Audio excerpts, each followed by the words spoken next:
Yo, what's up, nerds? It's MTG Man, and welcome to Kitchen Table Showdown. Uh, 10 decks, under 20 bucks. All meant to kind of face off against each other. I've made about 100 at this point. I don't know. I've started putting them in tiers. But we'll work on that later. I'll show that off. Let's just start off. So first up is Simic. And Simic, I just thought, wouldn't it be funny if I just made a deck of only, Simic cards? Because there's this joke that's been going around about Simic, just being a little bit overpowered. We have things like Oko, probably one of the best planeswalkers ever printed. Uro, an insane value engine. Shardless Agent, just a good cascading 2-drop or 3-drop. Quandrix Pledge Mage is just going to get bigger as the game goes on. Hydroid Krasis is your win con. Gyre Engineer to ramp. Coiling Oracle to ramp. This deck just kind of draws you cards, ramps, and wins. Wizard's Rockets for consistency and draw. Decisive Denial is a counter spell, it's a fight spell, so it's a removal. Eureka Moment is a draw ramp. Growth Spiral is draw and ramp. Planar Genesis is draw or ramp. And then Forests and Islands. Very simple deck. Very simple game plan. We go Island, pass. We go Coiling Oracle. We look at the top card. If it's a land, we put it on the battlefield. So we put it on the battlefield. We go Island. I think.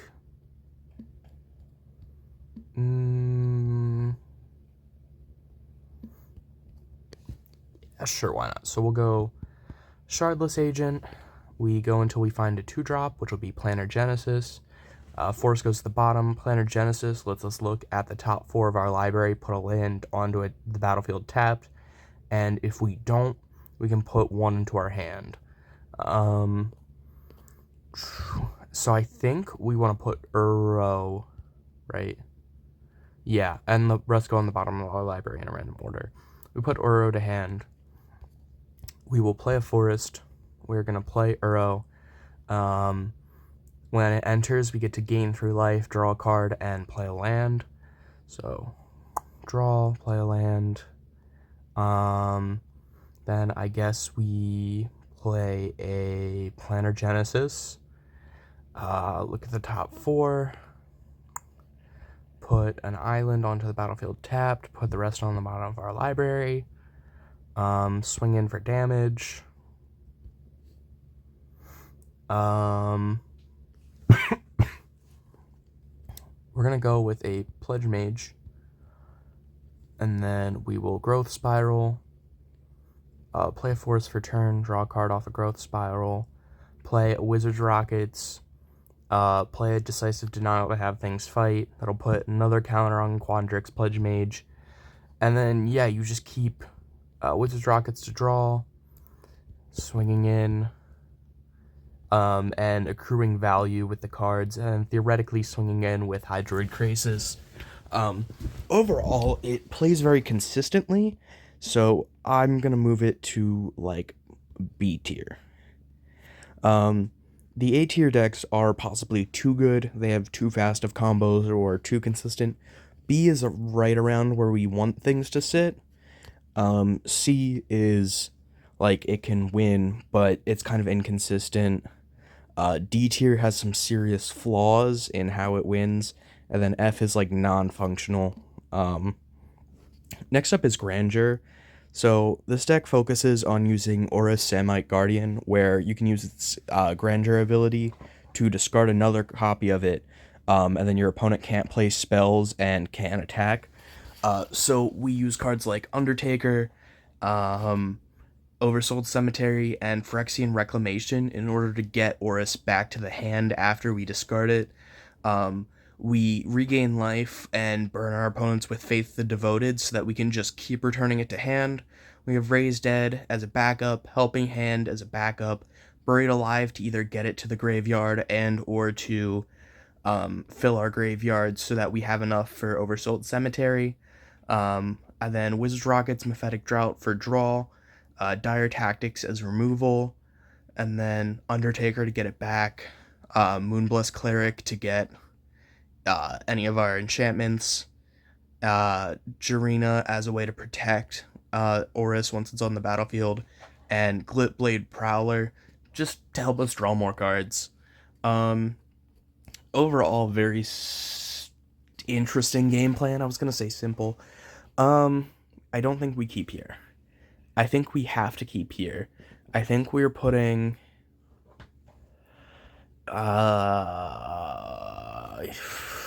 yeah.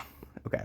So we go swamp, pass, in Mephetic Drought, draw a card, play a Plains. I think we run out a Glitblade Prowler. Overall, it's just a 2-3 at the moment. Oversold Cemetery. Faith of the Devoted.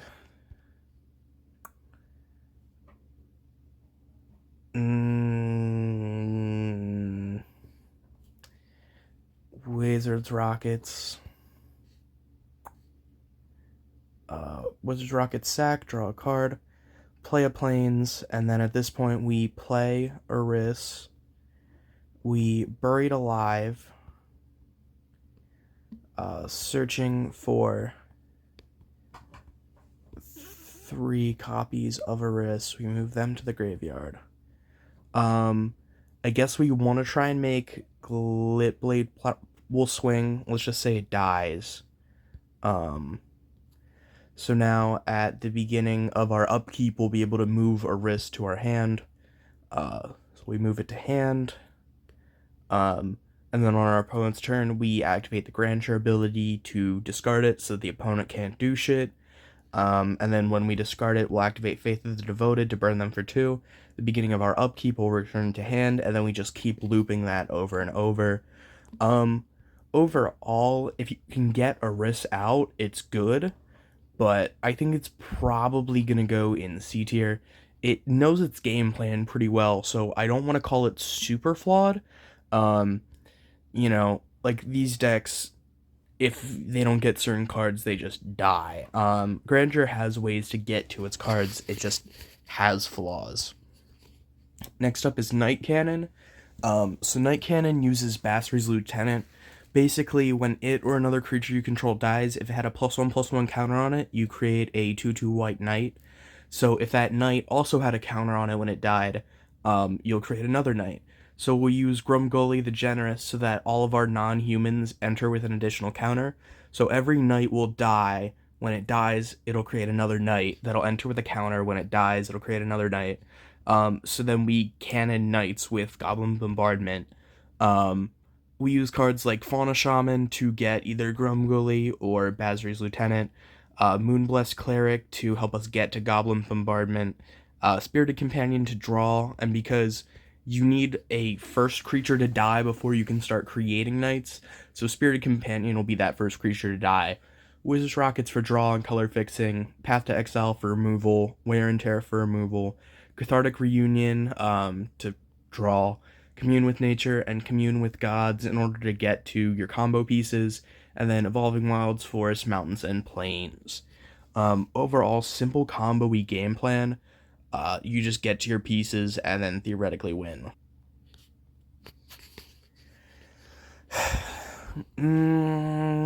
It has everything we need, but it doesn't have colors. I think we keep this. We'll put a forest to the bottom. Go forest, go plains, go commune with gods. We look at the top 5, put 1 into our hand and the rest in the graveyard. We are going to put bombardment to hand, rest of the graveyard. Go with a forest. Spirited Companion, draw a card. Wizards Rockets.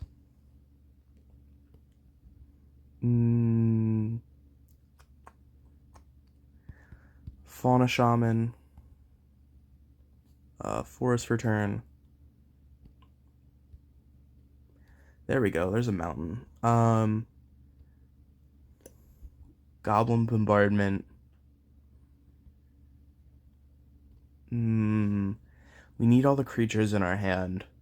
Wizard Rockets for 0, draw a card. play Wizards Rockets. Wizards Rockets for 0, draw a card. Play Wizards Rockets. Don't play Wizards Rockets. Cathartic Reunion, discard 2, draw 3. There's Grumgully, and then play a Plains for turn.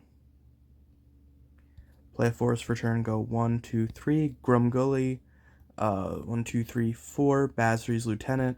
So we put the counter on Spirited Companion, sacrifice it to Goblin Bombardment, deal 1 damage, create a knight because it had a counter on it. Knight enters, Grumgully puts a counter on the knight, sacrifice the knight with Goblin Bombardment, and then we just loop that, dealing 1 damage and killing our opponent with a knight cannon. Overall, I think the deck is good. It just has trouble getting to its win cons, or getting all of its combo pieces out, because it's like a 3 or 4 piece combo, so definitely a little bit janky. Next up is Death Touch.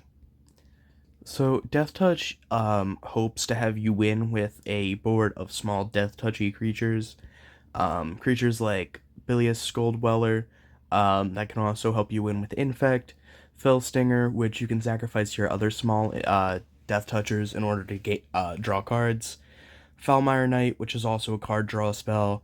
Finn the Fangbearer to help you win with poison. Hooded Blightfang.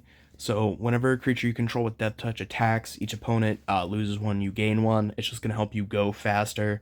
Hornet Nest to create a whole bunch of small Death Touchers. Hornet Queen to create a whole bunch of small Death Touchers. If you have Finn the Fangbearer out and Hornet Queen, you can swing in with all 5 Hornets, including Hornet Queen, and you win the game.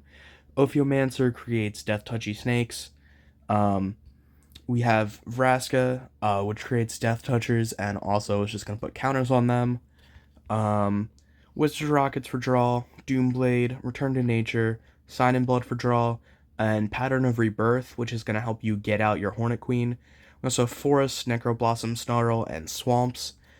Simple game plan, just win with Death Touch. I think we keep this. We go Skull Dweller. We go Wizard's Rockets, swing for 1, Toxic. For green, Finn the Fangbearer, draw a card from Wizard's Rockets. Swing. If we hit, they're at 4 poison. Foulmire Knight. Swing, they're at 9 poison. Swing, and then they die from poison, if they have no blockers. The thing is, too, this deck's just hard to block because you don't want to keep losing your creatures to Death Touch. So it keeps up its consistency in that way. I think I would definitely put it in the good tier. Next up is Horseshoe Crab Combo.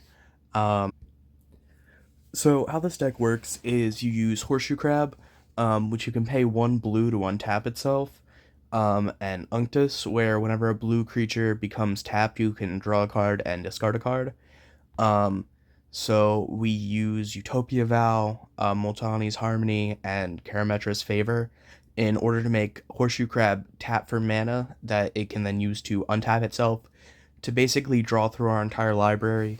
And then while we're drawing through our entire library, we use Elvish Spirit Guide to add mana, to color fix with our 1 Simic Signet in order to get to Laboratory Maniac, and theoretically win the game.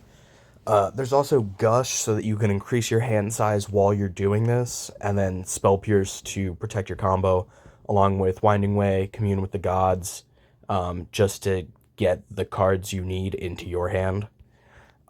Very simple, very combo-y. Don't keep. Do keep. Do not keep. Maybe keep. Don't keep. Do keep. We're gonna put Gush and Spell Pierce to the bottom. We're going to go island. We're going to pass. We're going to go winding way. We're going to choose creature. We're going to put all creatures from the top 4 into our hand. The rest go into our graveyard. We're going to go to turn. Yep. We're going to play a horseshoe crab. We are going to go to turn 4. We are going to equip it with Karametra's Favor, so we get to draw a card. We're going to play a forest for turn. We're going to commune with the gods. Look at the top 5, put 1 to hand. We're going to put, I guess, Unctus to hand as a backup. Rest to graveyard. At this point, I think we just have to use Horseshoe Crab for blue to play Unctus. Go to turn 6. Untap and retap Horseshoe Crab an infinite number of times because we use its ability to tap it for 1 blue. Then we use its ability to untap itself for 1 blue, and we do this infinitely. Each time we draw a card and discard a card. So basically, we want to discard. We want to keep Elvish Spirit Guide. So we go 1, 2, 3, 4. We want to keep the Elvish Spirit Guides. 2, 3.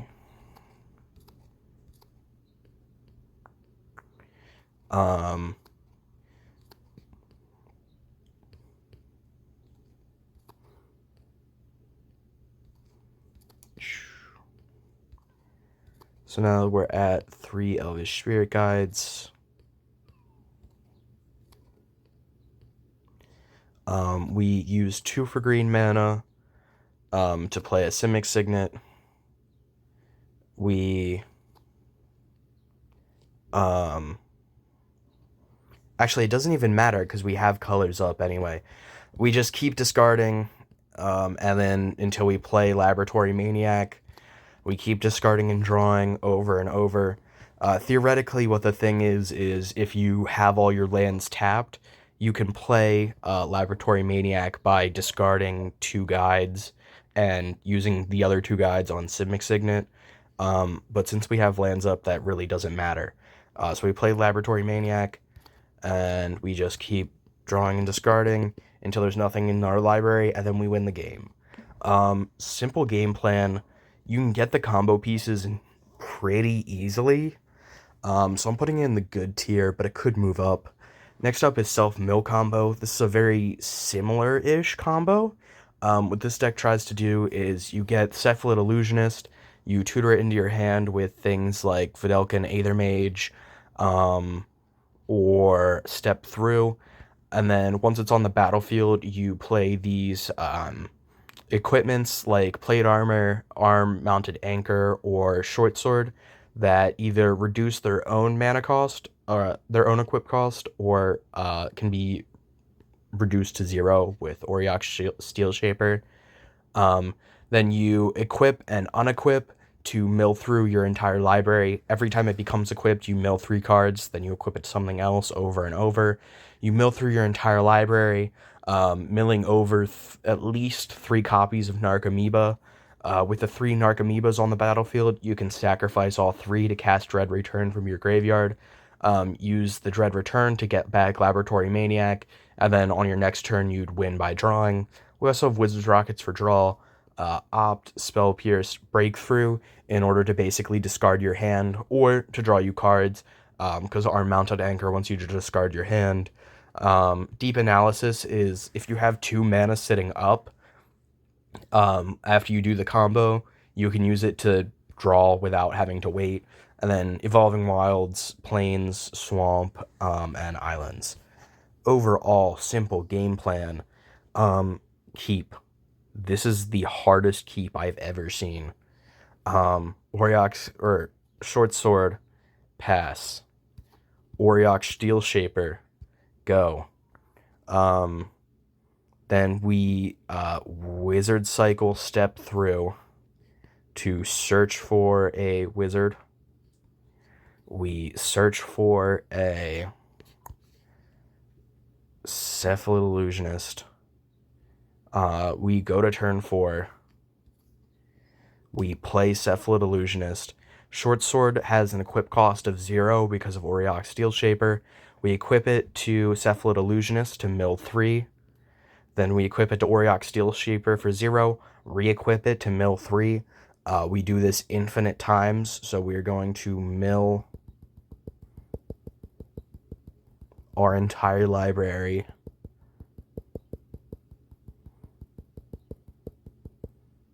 So we mill our entire library. When the card Narcomoeba is milled, it gets put onto the battlefield instead. So we move 4 Narcomoebas to the battlefield, and then we activate the Dread Return. So we can flashback it by sacrificing 3 creatures. So we'll sacrifice 3 Narcomoebas to cast it, to bring back Laboratory Maniac from our graveyard to the battlefield. And then we draw for turn 5 and win the game because there's no cards in our library. Simple game plan. And if we had mana up, we could have also casted Deep Analysis from our graveyard so that we wouldn't even have to wait to go to turn 5. We could have just won there and then. Very simple game plan. Knows how to win. I feel like this is in the strong tier because it just won turn 5. Yeah. Next up is Bio. Bio is a Bio Visionary deck. When you have 4 or more creatures named Biovisionary, you win the game. So we use Biovisionary, and we create copies of it, and that's theoretically how you win. So we have cheap copies like Blade of Shared Souls, Trickster's Talisman, and Krogan Counterpart. We also have Methodic Manipulation, where we get to look at the top 7 and put another copy of Biovisionary onto the battlefield. Witness Protection is going to be our removal. Bifurcate is going to let us search for more Biovisionaries. Planar Genesis to look for more. The spell Pierce is counterspell. Nature's Claim is removal.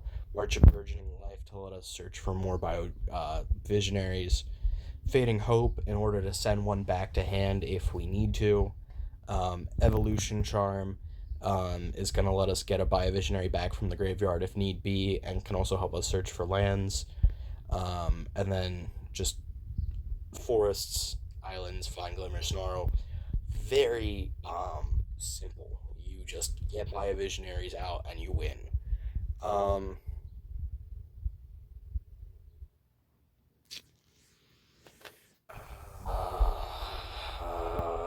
want to say we don't keep any hands without Biovisionary, but I feel like that was just being too picky. So we're going to go and Planar Genesis. We look at the top 4. We can either put a land onto the battlefield tapped or a non-land into our hand. The rest go on the bottom of the library. So now we play Biovisionary. We Blade of Shared Souls becomes a copy of Biovisionary. We will Trickster's Talisman. Bifurcate. Search for a copy of Biovisionary. Move it to the battlefield.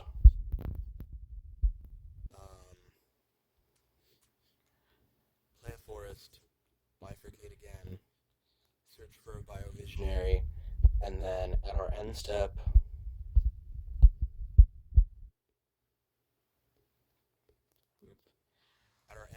we have 4 copies of Biovisionary, so we win the game. It's very focused on its game plan, so I think it's definitely a pretty good deck. However, outside of getting 4 Biovisionaries, if your opponent can remove them, you're just fucked.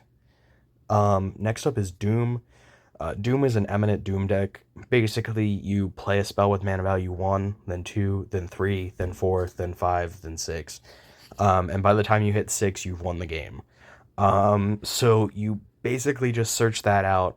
And we're trying to play spells that are going to have their mana cost reduced, like Hollow One, Frogmite, um, Oxida Golem, um, Wizard's Lightning, and yeah.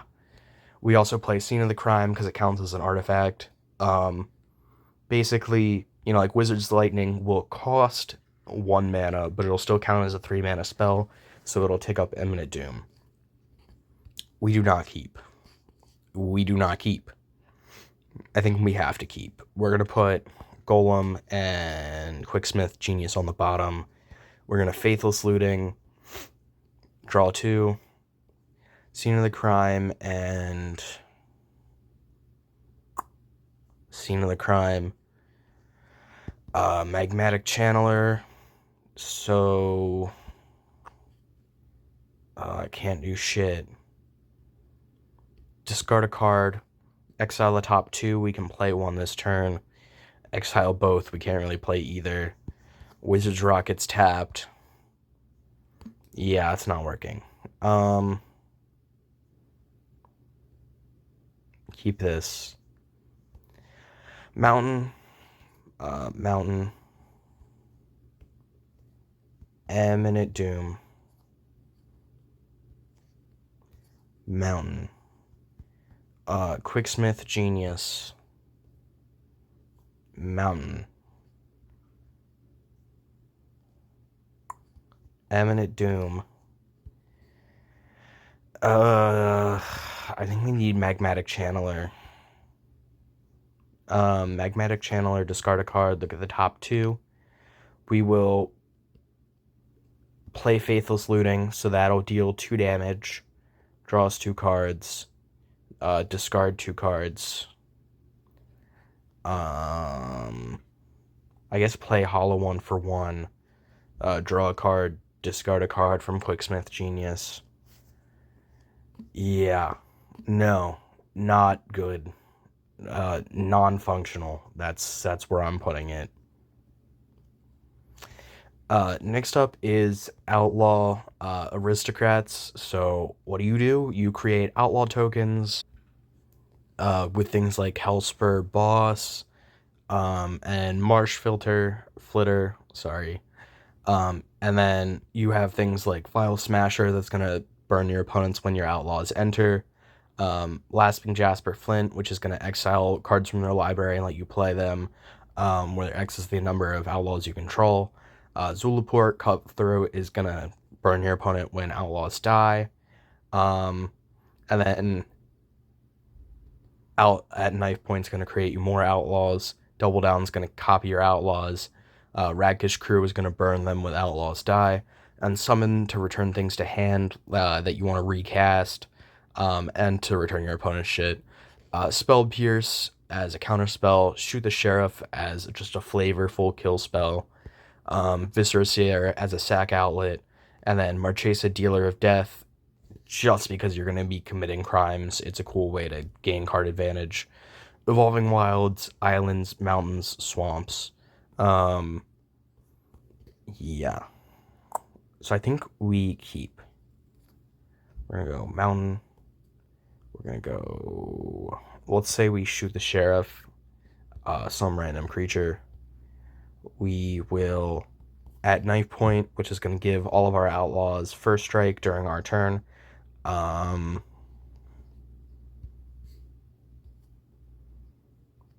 this point, I think we just run out Double Down. We don't have red mana, so we're a little fucked. Shoot the Sheriff something. We create an Outlaw when we shoot the Sheriff.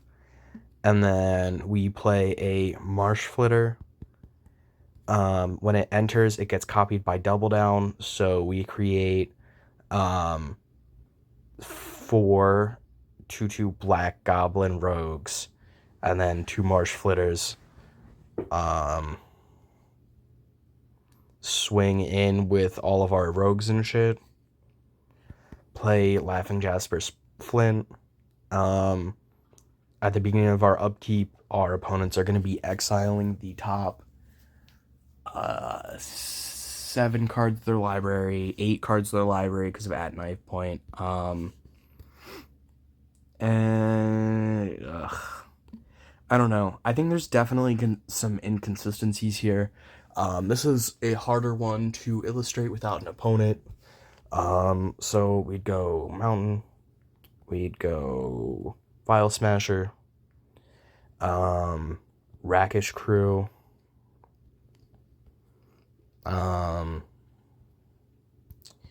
Rackish Crew. So we have each of those outlaws entering is gonna ping with Vile Smasher. Go to turn 5. Evolving Wilds for an island.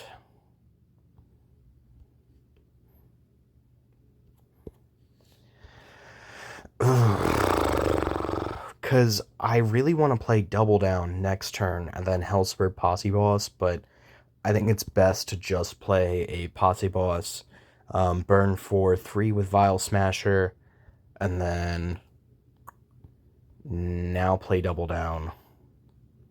And then whenever our outlaws die, they will burn 2, we gain 2. Play a Marsh Flitter. It's going to be copied, so we create 6 more Vile Smasher triggers, and then whenever these rogues die, we also burn 1, or burn 2, gain 2, and then we just swing in, I guess. If they block, things die, we get Rackish Crew triggers. If they don't block, we win the game. I think it's okay. I'm going to put it in good but flawed. I don't think it's this level of bad, but next up is Phoenix Burn and Learn. So Phoenix Burn and Learn, you want to get things back like Retriever Phoenix and Arclight Phoenix by casting instants and sorceries, specifically ones with Learn. We also have Book Burning to mill, Cathartic and Faithless Reunion to get cards to the graveyard, and then Goblin Bombardment to theoretically burn them with Phoenixes. We also have Fugitive Codebreaker in order to help us draw more cards, and then Mountains. Simple game plan. Let's go. So we're going to play Mountain, Faithless Looting, draw 2 cards, discarding 1, 2. Play a Goblin Bombardment. Lightning Bolt something, Lightning Bolt something. Faithless Reunion. I probably should have flashbacked Faithless last turn. I always forget that's an option. Discard. Play a Mountain, flashback Faithless. Draw 2. Discard Phoenix. Discard Bombardment. Play a Mountain. Play Faithless Looting. Draw 2. Discard 2. Play First Day of Class. Get back Phoenix. It's very slow. That's all I'm going to say. It feels very slow, and I think I'm going to put it in the non-functional. And that's it for Kitchen Table Showdown for the day. Some real stinkers, some cool combos, and that's what the series is all about. It's about me figuring out new decks, all that stuff, and yeah. Peace.